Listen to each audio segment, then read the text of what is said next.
कहानी शुरू करने से पहले अगर आपने हमारे चैनल को अभी तक सब्सक्राइब नहीं किया तो सब्सक्राइब कर लीजिए और बेल आइकन दबा दीजिए। अगर ये वीडियो पसंद आए तो लाइक का बटन दबाना ना भूलें।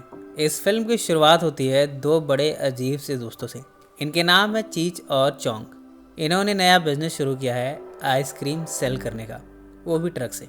इस बिज़नेस का इन्होंने नाम दिया है हैप्पी हर्ब्स नाइस ड्रीम्स। इस बिज़नेस से इन्हें घंटा कोई फ़ायदा नहीं हो रहा, उल्टा घाटा हो रहा है। पर हाँ, ये छिपके छिपा के गांजा ज़रूर बेचते हैं। इस गांजे ने इन्हें सांझे के बिजनेस का प्रॉफिट दिलाया है। इन दोनों अजीब लोगों का एक और अजीब सा दोस्त है जिमी। जिमी ने बीच हाउस के पास उत्तम क्वालिटी का गांजे की खेती चलाई है, पर ये गांजा चोरी किया जाता है चीच और चौंग से। इस तरह गांजे के पीछे पीछे आइसक्रीम का धंधा भी चल गया। इनके अथक प्रयासों से हुआ कुछ यूँ कि ये दोनों बड़े अमीर हो गए हैं। अब क्या है, पैसा ही पैसा, लड़कियां ही लड़कियां। ये एक आइलैंड खरीदते हैं, यहाँ ये गिटार प्ले करते हैं और कई औरतों के साथ जिस्मानी संबंध बनाते हैं। इन दोनों की अच्छी चल रही है, पर पुलिस से ये कब तक बच कर रहेंगे। शुरुआत से ही पुलिस इन दोनों का पीछा कर रही है। इन सब के बीच इन्होंने स्टेड को गांजा बेचा। उसने गांजा लिया, उसे साइड इफ़ेक्ट हुआ और वो धीरे धीरे छिपकली के रूप में कन्वर्ट होता जा रहा है।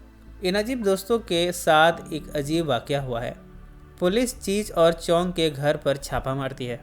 चीच और चोंग गांजे को पैक करते हैं, इससे अपने ट्रक में लोड करते हैं और यहाँ से भाग निकले हैं। इस तरह जिमी तो अरेस्ट हो गया गांजे की खेती करने के लिए, पर ये दोनों शैतान बच गए। इधर स्टेड को भी चेच और चोंग के गांजे का शौक लग गया है। वो इसे स्मोक करता रहता है और छिपकली के जैसा अब बनता जा रहा है। चीच और चोंग अब बड़े अमीर हैं। अपनी अमीरी सेलिब्रेट करने के लिए ये पहुँचे हैं एक चाइनीज़ रेस्टोरेंट में। यहाँ इनके साथ एक के बाद एक वाक़ये होते जा रहे हैं। यहाँ एक वाहियात किस्म की अनोइंग सी एजेंट आती है। वो चोंग को जेरी गार्सिया समझ लेती है। वो उसे काफ़ी परेशान करती है। इसके बाद चीच की एक्स गर्लफ्रेंड डोना का यहाँ आना हुआ है। वो भी यहाँ ड्रिंक करके बड़े वियर्ड बिहेव करती है। इन सब से यहाँ काफ़ी कॉमिक सीन क्रिएट होता है। इसी बीच यहाँ हॉवी भी पहुँचा है। हॉवी ने कोकेन का इतना ज़्यादा सेवन किया है कि वो मेंटल पेशेंट बन गया है। उसे हैमबर्गर ड्यूड के नाम से पुकारा जाता है। चारों टेबल के नीचे जाकर कोकेन लेते हैं। चीच इसके बाद डोना को साथ में ले जा रहा है। डोना इस समय काफ़ी नशे में है। दोनों अपने व्हीकल में जाते हैं। चीच यहाँ डोना से संभोग करना चाहता है। डोना के इरादे भी कुछ ऐसे ही हैं। दोनों यहाँ संभोग करना शुरू करते हैं। पहले तो चीच डोना को निर्वस्त्र नहीं कर पा रहा, पर उसके अथक प्रयासों के बाद वो डोना के रंगीले वस्त्रों को उतार पाया है। इसके बाद ये ट्रक हद से ज़्यादा हिलती दिखती है। तभी पुलिस यहाँ पहुँची है। पुलिस इस डांसिंग ट्रक को देखती है। वो समझ जाती है कि इस डांसिंग ट्रक में ज़रूर कुछ गड़बड़ है। दोनों गन लिए ट्रक की तरफ जा रहे हैं। तभी चोंग यहाँ अपनी आइसक्रीम ट्रक से पहुँचा है।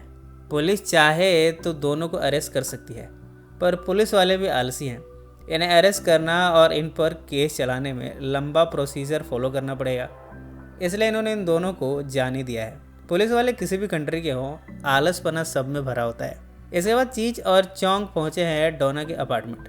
डोना के साथ दोनों ही दोस्त जिस्मानी संबंध बनाना चाहते हैं। डोना भी इन दोनों के साथ एंजॉय करना चाहती है।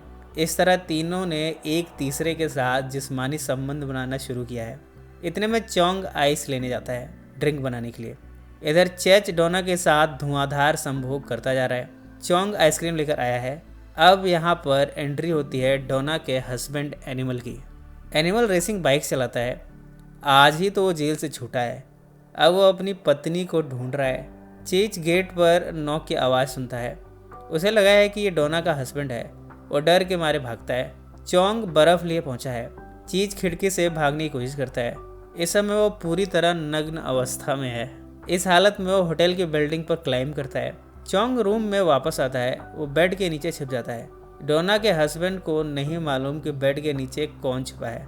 वो दोनों को इस अवस्था में देखकर वासनामयी हो जाता है। उसके अंदर संभोग करने की डिज़ायर उत्पन्न होती है। इसके बाद डोना और एनिमल मिलकर यहाँ संभोग करते हैं। इस पलंग तोड़ संभोग से बेड के नीचे चोंग दबा जा रहा है, पर वो चिल्ला भी नहीं सकता, क्योंकि डोना के हस्बैंड को उसकी खबर लगी तो चोंग की चीख निकल जाएगी।